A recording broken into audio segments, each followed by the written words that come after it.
almost 6 years ago, when my stepdad passed away in Hawaii, I took the flowers from his body that the hospice had placed on, these two beautiful daisies, and I went to the most serene and sacred place that I could think of on my home island of Oahu. And on Oahu, there is a westernmost point called Kaena Point. And the ancient Hawaiians used to say that this is the place where the spirits would jump off the physical world and go into their spiritual world after a person had passed. So, for my own little closing ceremony, to pay respect to my dad and his passing and to get some closure, I drove to Kaena Point and I did the 4 mile hike out to the westernmost point. And I had his yellow daisies with me. And as I crossed over this environmental kind of barrier to keep the rodents out, I asked permission to step onto this land and went out to the point. As soon as I found the most westward rocky outcrop that I could get to, looking over the blue crashing waves, oh, it was so beautiful and it was so serene. I said my prayers and I said my goodbyes, and I tossed the flowers into the ocean. I was surrounded by beautiful white albatross that are only found in that part of the Pacific. I was surrounded by Hawaiian monk seals that come to this place to rest. It's a beautiful, serene spot. It was a weekday. There were not any people around. And so I had this beautiful time to myself and this beautiful closing ceremony for my dad, my stepdad, really. And I went on with my life, right? So a few months later, I find myself back in San Francisco, and I went to go see my spiritual advisor, one of my spiritual advisors. And he is a white man. And I should preface that my dad is Okinawan, and I think you might have heard me talk about before, I'm half Filipino, Ilocano, and half Polish Jewish. And when I went to go see my spiritual advisor, this white man who practices a type of divination from West Africa, as he was giving me my medicine, and in his divination, he says, "Oh, you did a sacred ceremony in a space in a land that wasn't yours." And I was like, And I mentioned that, my dad passed and my stepdad passed. I call him dad because he is the man that raised me. And I was like, yeah, I went to this place, Kaena Point, and I told him, this is where the ancient Hawaiians would go to, where they thought that the spirits would pass, jump into the next world. And my spiritual advisor said, well, there are some spirits that are not exactly happy with you. He said that while the spirits understood that my intention was good, the space was not for me to be there to do that kind of ceremony, and that the man that I was honoring and saying goodbye to was not of my own lineage, that I was meant to do that kind of ceremony for him. So there was a few ways that I had trespassed on a spiritual level, that even though my intentions were good, there were things that I need to fix and rectify. So that I wanted to open up with that story because that story lives with me for obvious reasons. My dad passed away, and then my spiritual advisor telling me that the spirits were not happy with me. And it really informs me in the way that I move across this world today and how I practice my spiritual traditions. And now that we all live in this place of diaspora, where, we live in places that our ancestors were not born, we practice traditions that are not of our DNA and our lineage, and how can we respect and honor and kind of heal some of the really misused energies and modalities. And the reason why I'm talking about this in the here and now is that I believe that this time of during our astrology of 2020, this summer solstice time of this revolution and of this like deep healing that us as a collective, as a society need to happen, it starts with us. And this is a time for deep healing so that we can honor and restore and heal our roots. I started with that story because I believe we are meant during this time of the new moon in Cancer eclipse and our Mercury retrograde in Cancer. There's so many Cancerian themes coming to the light right now that are asking to be healed and to be nurtured. When we look at the deepest concepts of Cancer, yes, it is our emotional security, but our emotional security comes from our home, it comes from our roots, it comes from our ancestors. It goes so deep. If you're anything like me, you might not even know much about your roots, or you've been told that your ancestral roots are not worthy or are even savage in some terms. Like I've heard that all my life growing up as a Filipino and as a Jewish person. But now that we live in this Western world and we're all coming to this collective light of healing, and what can we do to bring more social justice? To me, this comes down to really healing the way that we move around in the world and how we see ourselves in this bigger lineage from the past to the present to the future. You know, the reason why I wanted to share that story about my stepdad is because it got me thinking about a lot of things. And while I don't have the answers, I hope that sharing some of the thought processes that go in through my mind and through my heart will help inspire you to come to your own journey of restoration and healing. And again, I talk about our ancestral roots, but also our chosen roots. With my stepdad and I, when I was working with my spiritual guide during that time, and he let me know that because he wasn't a blood relative, the thing is that it didn't make him less of my dad. I mean, he raised me and he chose me as a daughter and I chose him as a dad. So how do we work around that? How do we do all of this integration? Again, I don't have answers because this is a very personal process. But the astrology of the time is really asking us to do this deep work, to get really curious about our practices, to get really curious about our sacred resources.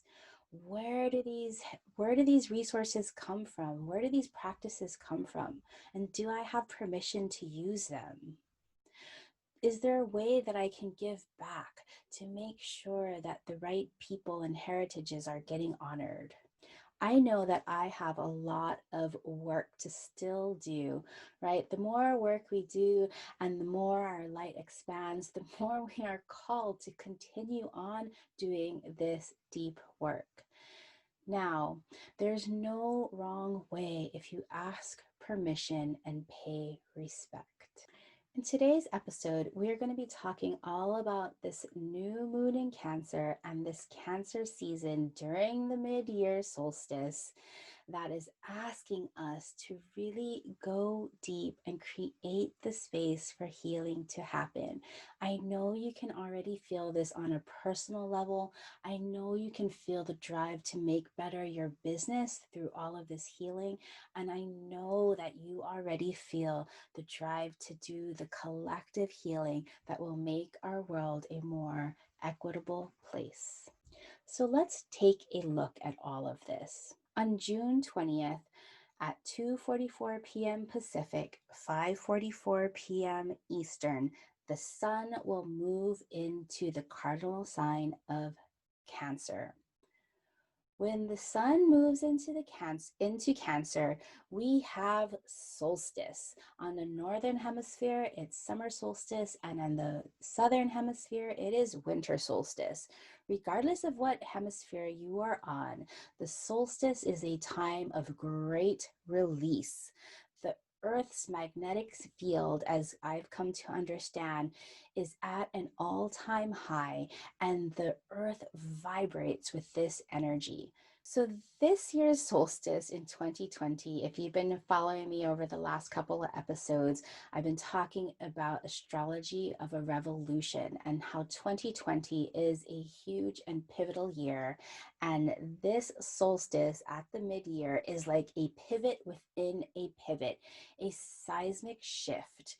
Not only do we have the summer solstice, let me be more inclusive. Not only do we have the solstice, we want to remember our friends in the Southern Hemisphere, but we also have our first of two new moons in Cancer.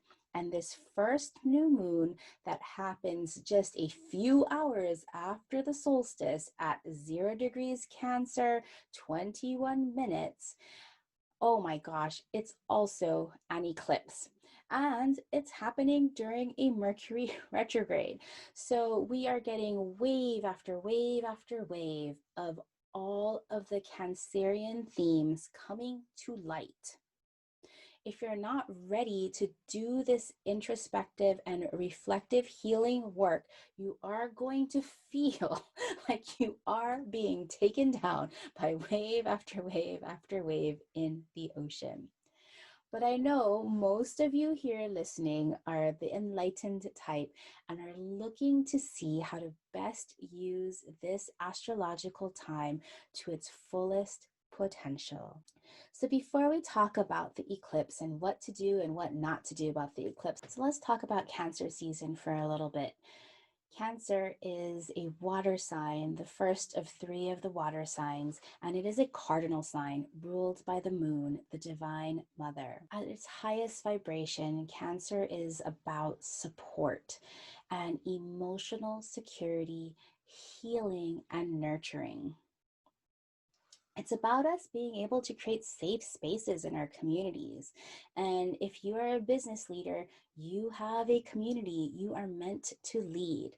How safe is the space that you are creating for your customers to create transformation?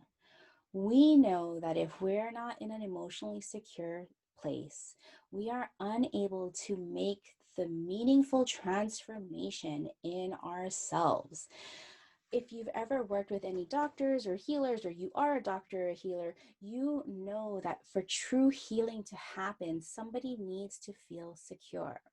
So, of course, when we look at Cancer season and this timing, this divine timing of our new moon eclipse, of our summer solstice, rather our solstice, and also our Mercury retrograde, all of these Cancerian themes are coming to light so that we can heal ourselves on a personal level, from our business and community level, and on our collective level at a global and societal scale.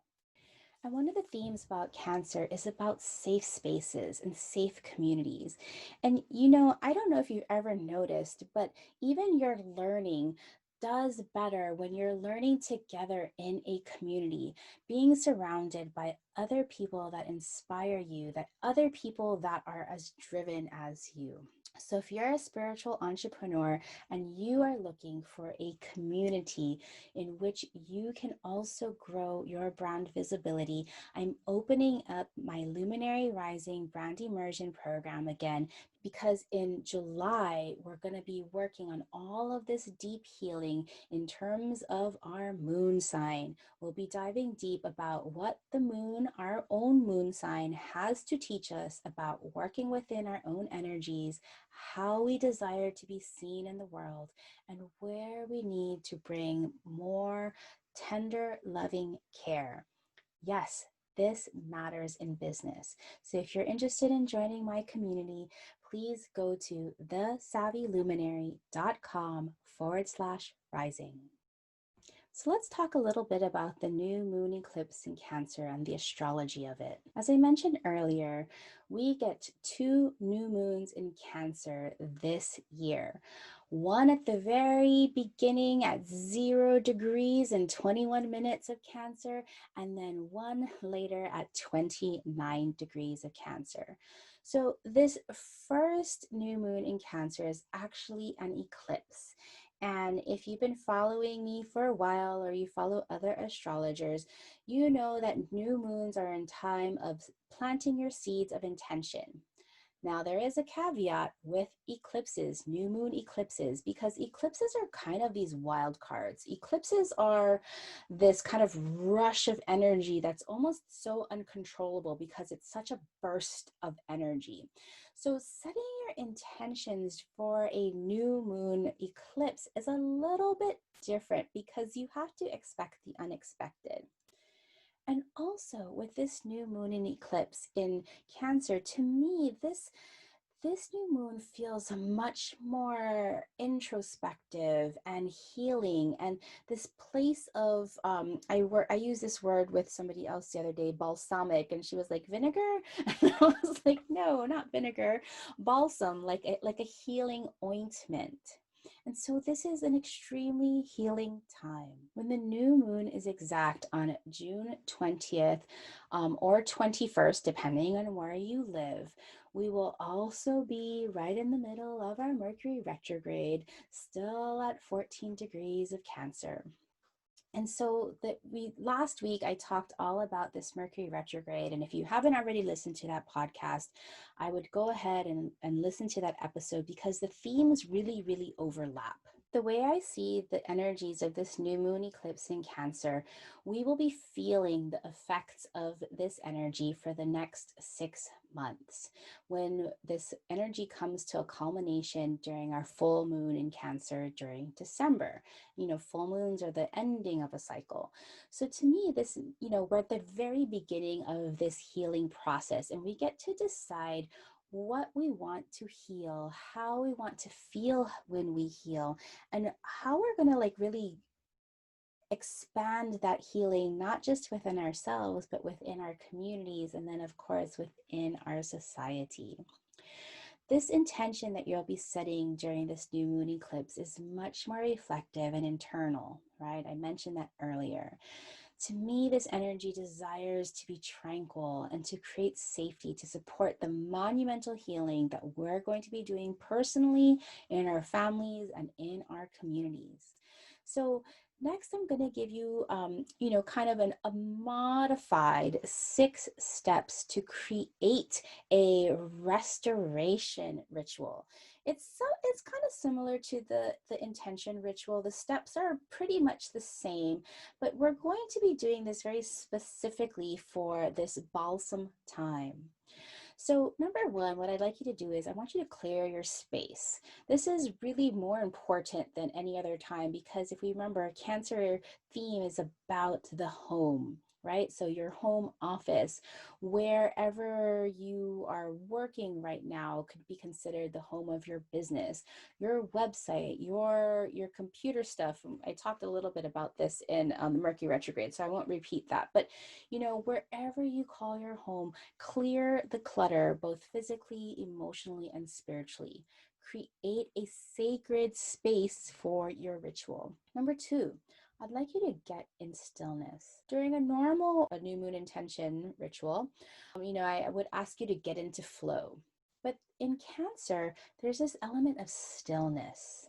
So I'd like you to get into stillness, to find peace however you get into the stillness of your mind and spirit. And maybe this is moving your body if that's really how you get into stillness. But focus on the stillness. After you've cleared your space and you've gotten still, this is where you need to connect to your heart to feel what needs nurturing and what needs healing. You can ask yourself questions about how you can create safer spaces and how you can support healing for yourself, as well as your business and community, as well as your society.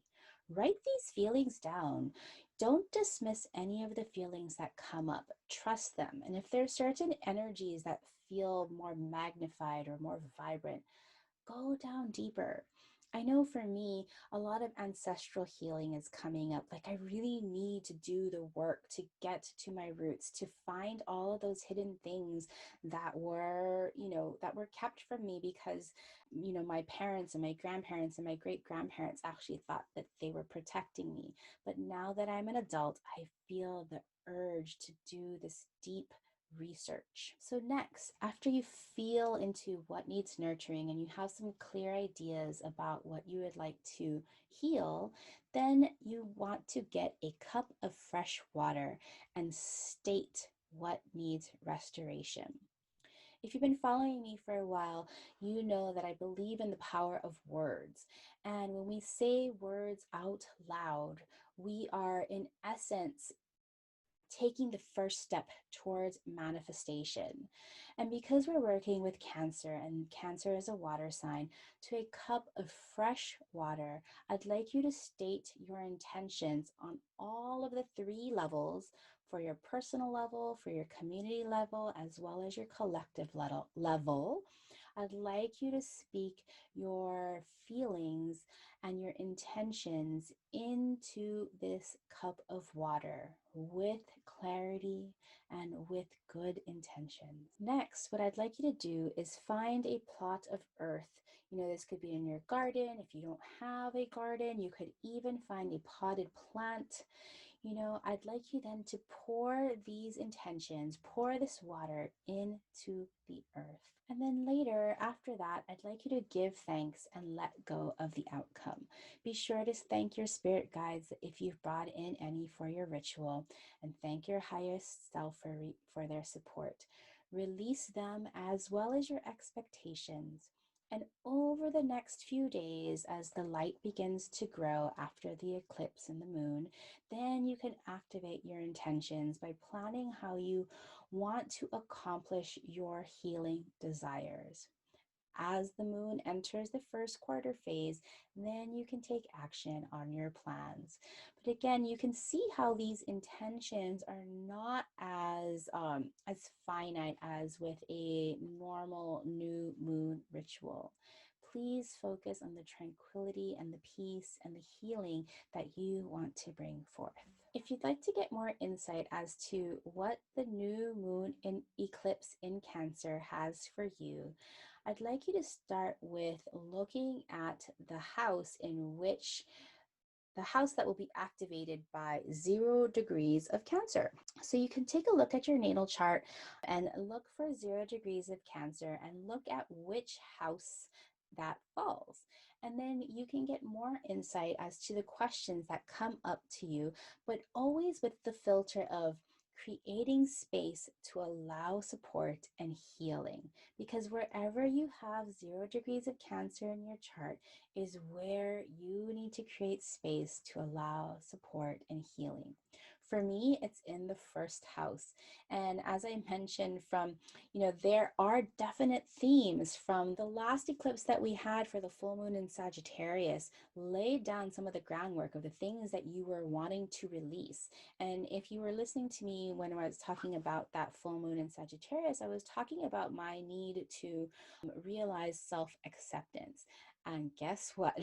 This new moon eclipse happens in my first house of identity and branding. So for sure, I am looking at how to heal my sense of self. How do I create space to allow support and healing of my sense of self? If you go to my show notes on thesavvyluminary.com, you can find more insight. I will list a house by house activation for this new moon eclipse in Cancer at 0 degrees. Now I want to answer some questions about the new moon eclipse in Cancer posed from the community members in the Savvy Luminary, my free Facebook group. Of course, if you're not already a member, please head on over. I would love to invite you over to be part of a great community of other spiritual entrepreneurs using astrology to build their businesses. Head over to the Savvy Luminary in Facebook.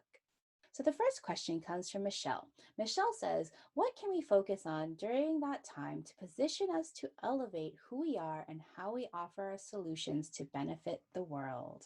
This is such a great question, and I don't really have like a very easy answer for you, Michelle. But because we're working with support and healing and nurturing, the short answer is, how can you create a space for being a support to your customers that will benefit the world? Right? So you ask about positioning yourself to elevate who you are. And so this is part of how I look at values and values in our brands. And I've been talking a little bit about this because, we are still at the very tail end of Venus retrograde. And when we are vulnerable and we share our stories, or share our stories of healing or continued healing or struggles, right? We then are able to connect with others who have faced that same struggle. So there's this element of creating vulnerability in order to elevate, right? Because then now we can connect with the people who are really who we're meant to serve, and how we are different and how our solutions are different. And of course, as I mentioned earlier, as I've been talking about through this podcast today, I see it in three layers of adding support and healing. Of course, starting with ourselves. We have to do the healing with ourselves because we have to be leading from this place of authenticity and this place of faith and hope versus this place of fear. And then we start in creating safe and inclusive spaces for our communities. And this is where our clients come in. They want to know and they want to trust that we are the right people for them. And then as our community members, as our clients start making those transformations, they can go out and ripple and make more transformations. So again, this little seeds just starts with us, that we then set the light of inspiration in others and they continue to ripple out. And when we do this, then we can benefit the world. So Ashley asks, do we still set intentions during a new moon eclipse? I've heard yay or nay. Or do we allow it to show us what area needs some extra attention? Oh my goodness, yes. I kind of answered that in the ritual. I called it a restoration ritual instead of an intention setting ritual, because I actually do feel that this first new moon in Cancer, because it's an eclipse, is more about us to reflect and go really internal to see what comes up that needs to be healed. I feel that we don't spend enough time in stillness, and because of the Mercury retrograde and this new moon eclipse in Cancer and our shelter in place, all of the things, this and the solstice, it's really asking us to reconnect with ourselves and get to listen. And sometimes we are moving away around so fast that we don't get still and we don't listen. So I think you're on the right track. I do believe the intentions are a little bit different. And yes, please slow down so that your highest self can show you what needs extra attention at this time. Tammy asks, what does it mean if your natal moon is in Cancer too? And for Tammy, she says that her natal moon is at 13 degrees Cancer. So isn't this a conjunction? So actually, Tammy, the new moon eclipse will happen at 0 degrees Cancer. So that will be 13 degrees away from your natal moon. So for you, it's not going to be a conjunction with your natal moon. However, Mercury retrograde turns backwards at 14 degrees, which is just 1 degree away from your moon. So even more so, you are really being asked to get in touch with what needs healing, what needs TLC, what needs support, right? People with moon in Cancer natally are, they want to be seen as the nurturer. They are definitely natural healers. And oftentimes, people with moon in Cancer, there are issues that have to do with your ability to receive nurturing or receive love. Sometimes this manifests as mommy issues, right? Issues with your mother. So I'd be curious to see what comes up for you there. It's not necessarily the new moon eclipse that's triggering your natal moon in Cancer. It's definitely the Mercury retrograde that is activating your natal moon. So, again, if you have astrology questions for your business and your brand, please head over to my free Facebook group, The Savvy Luminary, and join in the conversation, ask your questions, and I'd love to answer them here on the podcast. Well, that's all I have for today. I think this turned out to be kind of a long podcast, and lesson learned. I'm trying to record this out of Mercury retrograde, but that's just because I'm trying to get this information to you out on time. And with my Mercury in Pisces already, speaking in a linear, cohesive manner is not exactly my strong suit. And then trying to do it during a Mercury retrograde. So if you've made it this far, I truly thank you for sticking with me all this way. Again, my program, The Savvy Luminary, actually, that's not my program, that's my free Facebook group, is always open for you. Come join us there. And I would love to extend a special invitation to the spiritual entrepreneurs who want to do the extra work to really grow their brand visibility. We are going to be working on all kinds of healing based on our moon sign for the month of July. So this would be a perfect time to come on in to my flagship program, Luminary Rising. You can head over to thesavvyluminary.com/rising to learn more information. And lastly, of course, please help a woman out. If you found this podcast useful and informative, please share it along with your friends. I'd love to hear your thoughts. And if you have questions, you know how to reach me on Facebook, on Instagram. I am there. Talk to you soon. Till next week, have a wonderful new moon eclipse and Mercury retrograde and solstice. All right. Till later. Bye. Mahalo for listening to this brand new podcast. If you enjoyed learning about astrology for entrepreneurs, help me spread the word by sharing this podcast with your business besties, and hop over to The Savvy Luminary for links to episode notes and our free Facebook community where you can send me questions about astrology or branding, as well as connect with other like-minded businesses.